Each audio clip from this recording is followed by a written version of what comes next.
pledge allegiance to the flag of the United States of America and to the republic for which it stands, one nation, under God, with liberty and justice for all. Roll call, please. Bill? Here. Lucino? Fletcher? Here. Machuski? Here. Freitas? Here. Funkhauser? Here. Cirulis? Here. Hernandez? Here. A quorum is established. Do we have any amendments to tonight's agenda? All right, we do have a number of presentations. My favorite thing to do is recognize some of our fine citizens. And we'll start out with a recognition for Katie Morton again this year, who's done a fine job with Feed My Priority Children. So Katie, please come forward.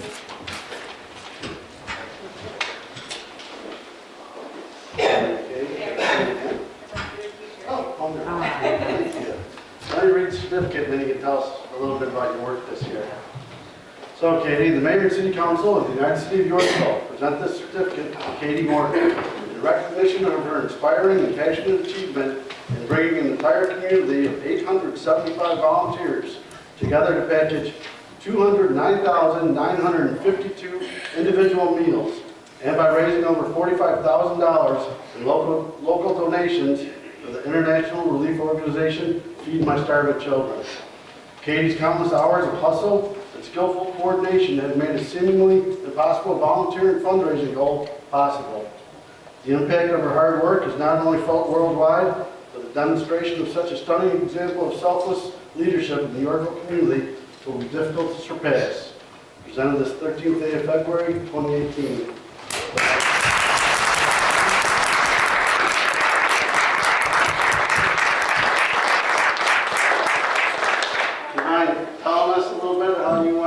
Putting 875 people together? Well, it's actually supposed to be 1,000, but that's the weekend the flu was going like crazy around Yorkville, so we had a bunch of cancellations, but it was a great number nonetheless. I had great partners in the team to help. Christine and Jordan Matchnick were some of the partners in helping us be possible. There's others that weren't here tonight, but Jordan raised $1,454 on her own right here in the front. She did a bunch of crafts.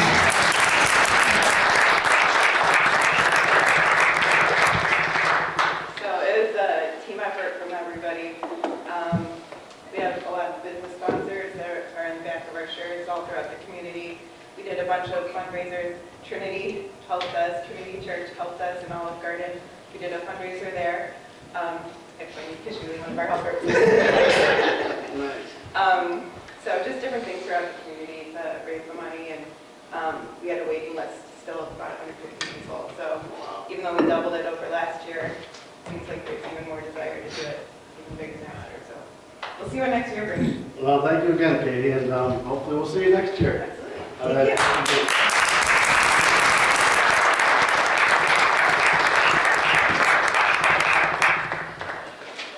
Okay, next I have a certificate of recognition for Rick Filato. I know Rick is here. I see him messing with his camera. Rick, you come forward. You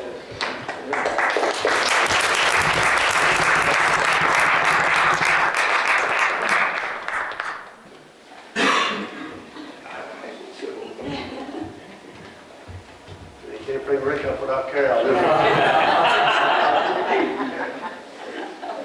So Rick and Carol, I got to tell you, it's difficult to think about Yorkville without thinking about the two of you.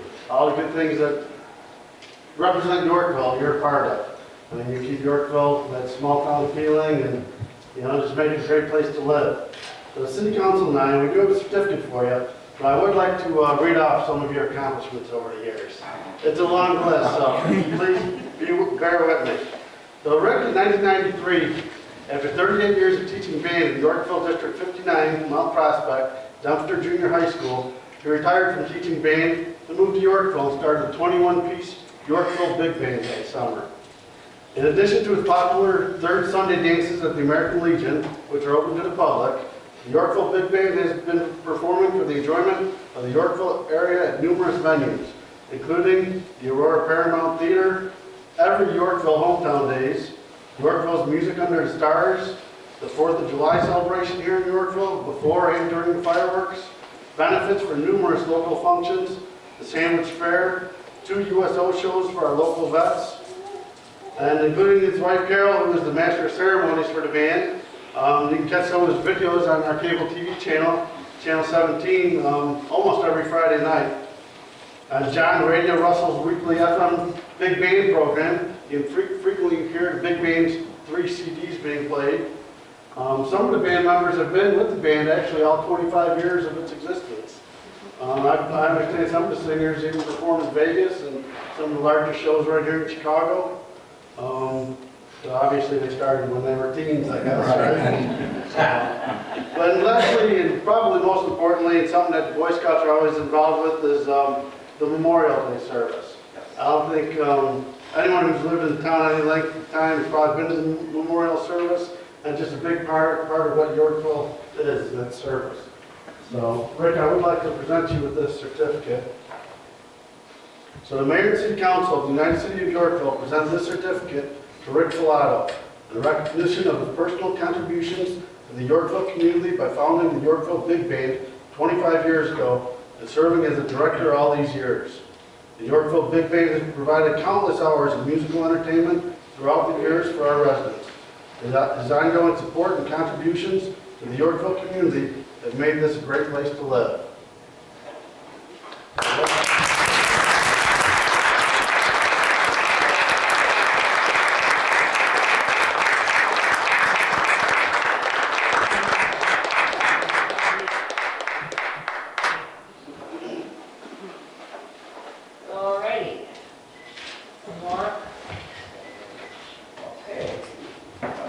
I know Carol has a few words. Well, let me just say a few words before Carol starts. You may not get that chance again, right?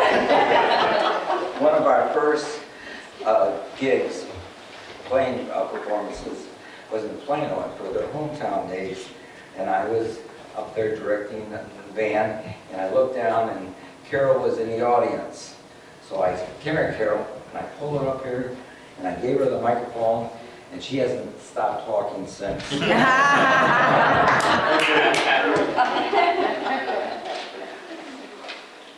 is that all? That's it. Well, I'm going to be, well, I won't keep you over 50 minutes. Oh. I'll try to make this short. And I actually wrote it down because, you know, as an octogenarian, sometimes you don't just always remember everything. So I have my cheat sheet. But I do want to say, on behalf of Rick, I would like to thank the City Council for this wonderful recognition. It is so heartwarming to see family out here, to see friends, and all the band members here tonight, including the band member who is going to take over the band, Victor Anderson, who is our wonderful high school director, standing back there and waving.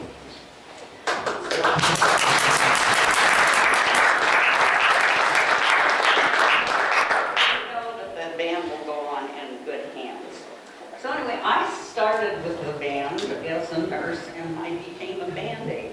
And then I graduated from, I was Mistress of Ceremonies, and I graduated to Mrs. of Ceremonies. And even back then, I was a brunette. Now, I would like to quote a little bit from Claude Debussy. Music is the space between the notes. Does not have a concrete and precise definition.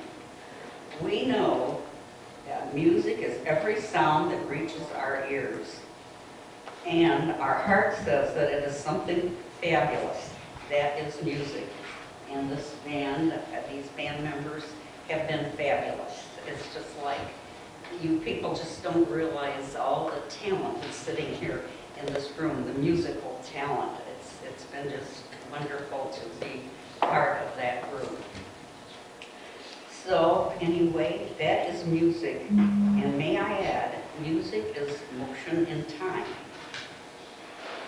Okay, I have said that the Yorkville Big Band was like Rick's second wife. As in marriage, it was for better or for worse, but as with the band, it was 99% better. Success is a journey, not a destination. So the music grew as the years multiplied, and that happened time after time. Right, Carolyn? Time after time. That was her song. Music brings back memories and emotions and puts people in the mood. Okay, Rick has said after 25 years it's time to move on. So now we can celebrate the past and the future. In the past, a relationship developed with the band and we considered them our musical family. Also, we've treasured friendships made with anyone who was connected with the band, including all the wonderful dancers and the spectators. The band will be changing in a positive way. I hope all of you continue loving the music just as much as I love chocolate. Rick is a great example of someone who thinks and works his dreams into existence. His dream was not only to create good music, but to inspire young musicians. Many had their beginnings as teenagers.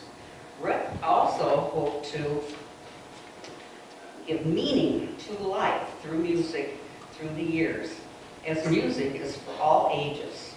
So now, Rick and I will take a sentimental journey alone together into the future. We will look for the silver lining, and it's been wonderful. Thank you.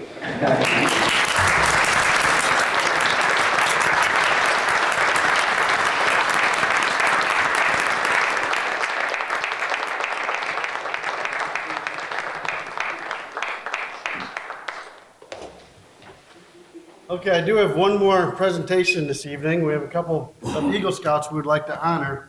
But before I bring our Eagle Scouts up, I don't know if everyone in the audience is familiar with scouting or what being an Eagle Scout really means. I would like to read a little something to everybody on the significance of the Eagle Scout rank. So Webster's Dictionary describes an eagle as a large bird of prey with sharp vision and powerful wings, famous for their strength, size, grace, and keen vision. It is a national emblem for the United States. Though the eagle is found throughout the world, it is never found in abundance. It is always rare and is always a superb specimen. In scouting, the eagle stands for strength of character and for knowledge of all phases of scouting. The eagle represents an understanding of community and nation and a deep respect for both. The eagle is a symbol of what a young man has done as well as what that young man will do and will be when he grows to manhood. The eagle is a leader. The eagle is respected by both his peers and by his adult leaders. The Eagle Scout Award is the highest award available to youth members of the Boy Scouts of America.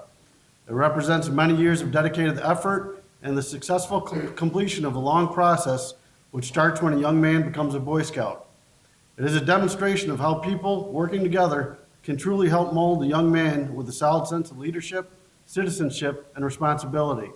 Not every boy, nor every scout qualifies for the high rank of Eagle. The physical requirements are strenuous, as set forth in the required merit badges. Mental requirements are unusual and require much more than average intelligence.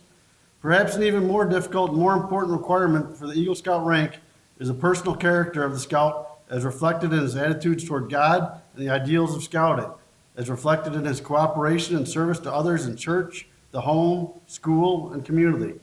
The applicant must have a high degree of the spirit of cheerful service to others, which is the basis of good citizenship. The attainment of the Eagle Scout rank is indeed the highest honor that a scout may achieve. When a boy enters scouting, in the 3 parts of the scout oath, he promises upon his honor to do his best to do his duty, first to God and his country, second to other people by helping them at all times, and third to himself by keeping himself physically strong, mentally awake, and morally straight. Likewise, in the scout law, he promises to be trustworthy, loyal, helpful, friendly, courteous, kind, obedient, cheerful, thrifty, brave, clean, and reverent. Each is an important foundation in the building of strong character. An Eagle Scout is one who has taken the scout oath and law to which he has promised and embodied them within his character. The oath and law have become a part of him. They guide and direct him. Very few scouts make it this far, only about 2% of all scouts. And it is a great achievement for all parties involved, the scout, his family, his community, his unit, and the Boy Scouts of America. Awarding the Eagle is an important and serious matter. It is a climax and goal toward which these scouts have been working for many years. It is the culmination of the efforts of the parents and leaders of these scouts, and is definitely an occasion for pride and for joy. So with that, I would like to bring our two Eagle Scouts forward, Hunter Negron and Sean Galinsky.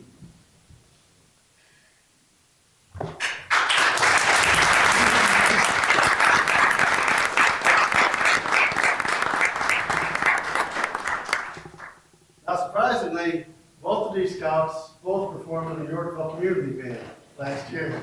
That's a good night for it. So Hunter, what we have for you is a Eagle Scout plaque with your name and the date that you made it Eagle Scout, November 14th, 2016. So I'd like to present that to you, and I hope that hangs in a prominent position in your office one day or somewhere. Mine is still in my office to this day, and it has a prime spot in my office. So Hunter, congratulations.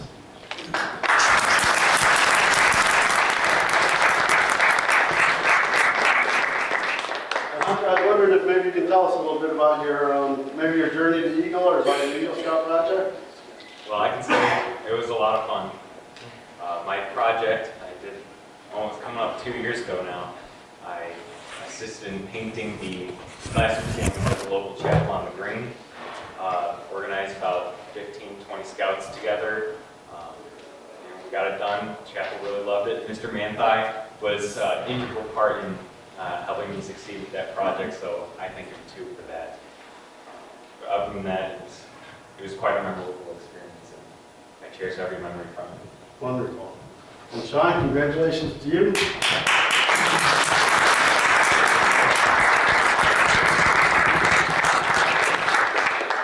I wonder if you might have a few words.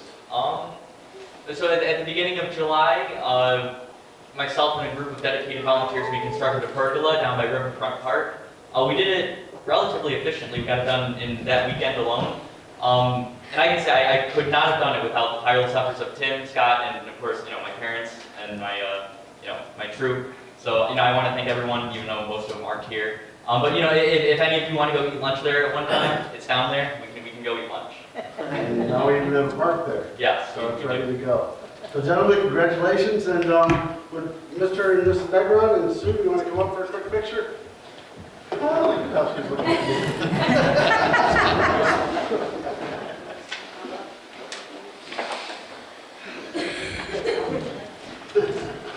David, you can come too. You should be in Class A though.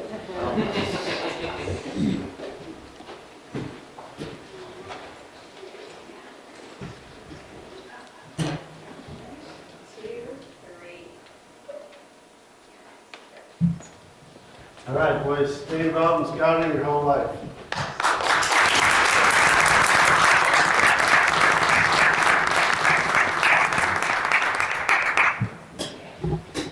Okay, now the fun stuff is over. So you're welcome to stay or welcome to head for the doors.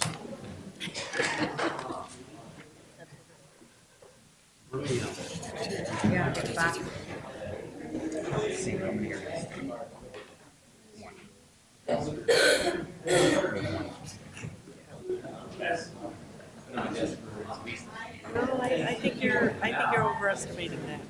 Okay.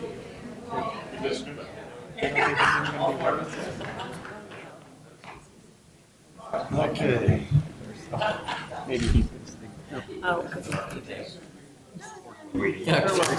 Should start our meeting like this.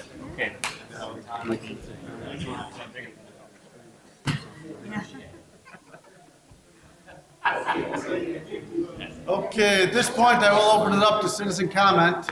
Is there anyone in the audience who would like to make any comments that are about the agenda this evening?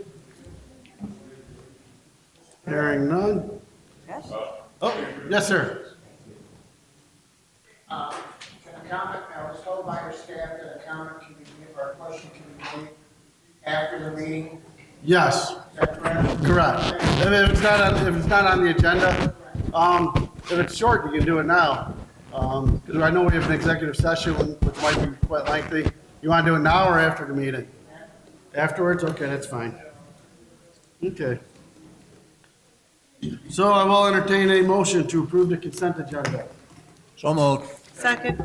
Roll call, please. Here.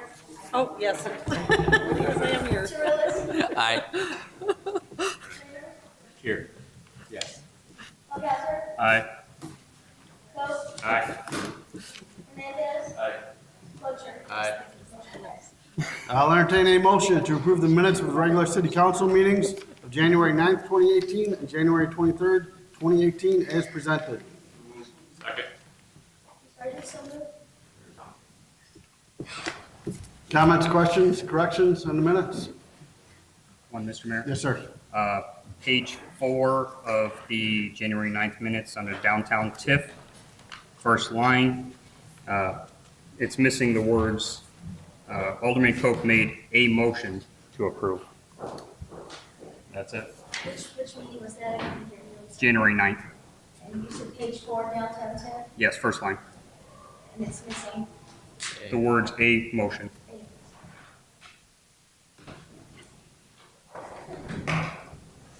Any other corrections or comments on minutes? All those in favor of approving as corrected, please state aye. Aye. Opposed? Okay, moving on to mayor's report. I'll entertain a motion to approve estimated travel expenses of $940 plus tax for Mayor Galinsky to travel to Washington DC to discuss infrastructure and other topics.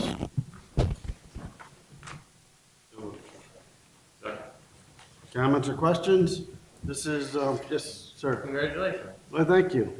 Yeah, this is through the IML. The meeting's actually going to be at the White House, so I'm not sure exactly who the meeting is with right now. It just said top-ranking administration officials. So, yeah, I don't know how many mayors are going. I just got the agenda yesterday. It was kind of a last-minute thing, so I'm glad I was available. I applied for top administration, so I didn't get a job by the time. Yeah, I was kind of hoping to meet Omarosa. I don't think that's gonna happen. Yeah, so, yeah, maybe I'll go down there and get some of that 200 billion that Mr. Trump is passing out and get 47 done. There you go. So, all right, roll call. Hernandez. Aye. Coe. Aye. Butcher. Aye. Winters. Aye. Cirillis. Aye. Wackelser. Aye. Wojcicki. Aye. Motion passed. Thank you all. No Public Works Committee, Economic Development Committee report, I will turn over to Alderman Koch. And motion to concur with the action plan steps outlined in the memo from the city administrator Olson dated January 31st, 2018. Second. Comments or questions? I think, very well done memo. So hopefully we can implement some of it. Anyone? Roll call, please. Coe. Aye. Winters. Aye. Butcher. Aye. Cirillis. Aye. Wackelser. Aye. Wojcicki. Aye. Hernandez. Motion passes. Okay, no other committee reports, nothing from Park Board or Planning and Zoning, no city council report, city clerk's report, and community and liaison reports. Yes, sir. One real brief, if you've listened to the radio, you probably heard that Sandwich did pull out of the Aurora area Bureau. I did not hear that. They went into DeKalb, so that is a loss to the organization. However, Oswego is poised to enter into the AACVB next week, Monday, when they take an official vote. It was a very good conversation that they had, and we look to welcoming them to the group. Yeah, I think it's a good move on Oswego's part. Absolutely. And, yeah, I don't know how beneficial it is for Sandwich to go with DeKalb. How big is DeKalb's bureau? Any idea? No, they're maybe half the size. Yeah. Okay. Exactly. Yes. Just to clarify. Okay, any other liaison reports? Staff reports? Just one item, Your Honor. We did hold the joint review board meeting for the TIF2 downtown creation this afternoon at 4 p.m. The recommendation from the Joint Review Board was to support the creation of the second TIF. The vote was 4-1. The city, the public member, the township, and the community college district voted in support. The county voted against it, and BKFD and the school district did not attend. Did the county have any comments, or? No. No, they asked a couple questions, but Like, what kind of questions? How can they be any more anti-business, or? Anti-growth, development. I think the questions were more process related than anything. Okay. Got it. Thank you, Bart. Any additional business? I did have one thing. I don't know how many of you listened to the library committee meeting the other night. So, I don't know how this process kind of went off course, this IGA process, but the more I think about it, I'm wondering why we even need an IGA. You know, I mean, we started down this path with the school district, and then, you know, we just kind of mutually decided we don't even need an IGA, we just help each other out. So I'm curious what your thoughts are on if we even need to go down this path with the IGA. I don't think we need to put the stuff in writing. I mean, obviously, we're still gonna do their billing and checks and things like that for them if they so desire. The building we own, so obviously we're gonna maintain it. The grounds, we own the land, so I don't see us walking away from any of those commitments. So I don't really see the need for an IGA unless someone else feels strongly about it. I think memorializing what both parties' obligations and conditions of the agreement are would be beneficial to us. I know we've been kind of operating without a valid IGA for a long time, but I do think it's good to have on record what both parties' obligations are. Yeah, the way it's going right now, though, I mean, we're the only ones with obligations.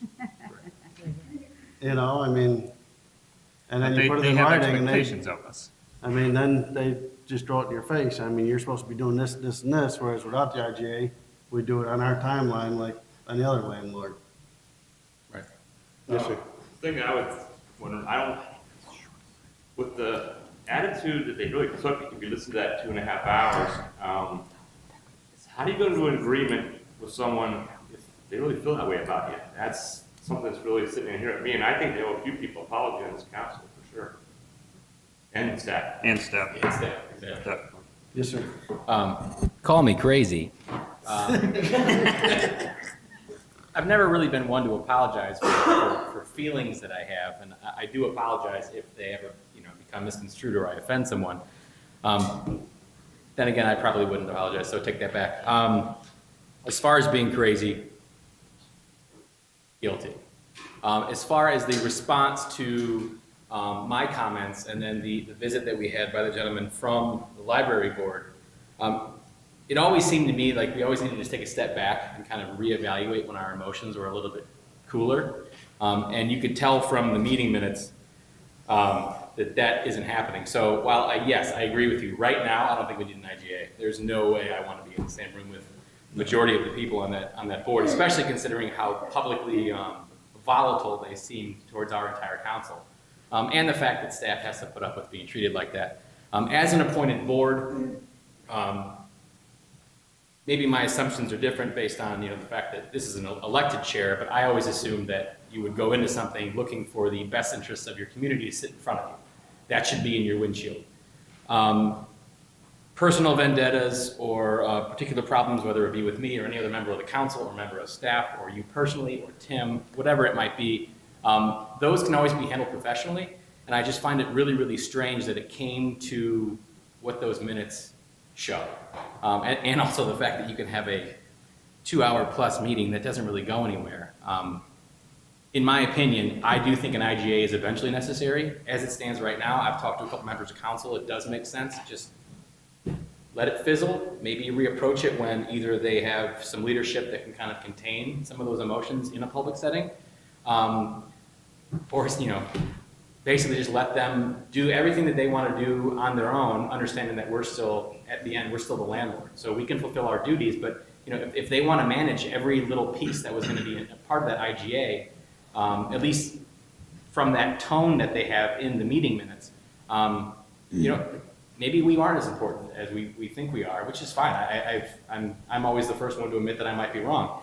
So I would say right now, yeah, there's no need for an IGA or any discussion. Let them cool off, or, I just started going to therapy about 5 weeks ago, so I would invite you to start making some steps towards some personal improvement. Maybe then I wouldn't be so crazy, but that's all I really have to say. So IGA, not right now. Okay, anyone else? Okay, yeah, I just want to throw it out there, see what people's thoughts were. And, no, I definitely see a change with therapy, so. Thanks. Okay. I feel better. Call me crazy.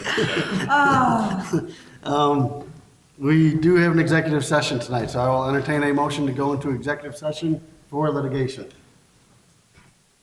Second. Who's the first? So moved. Second. All those in favor, please state aye. Aye. Opposed? Okay, so we will have our executive session, and we'll come out and you can make your comments.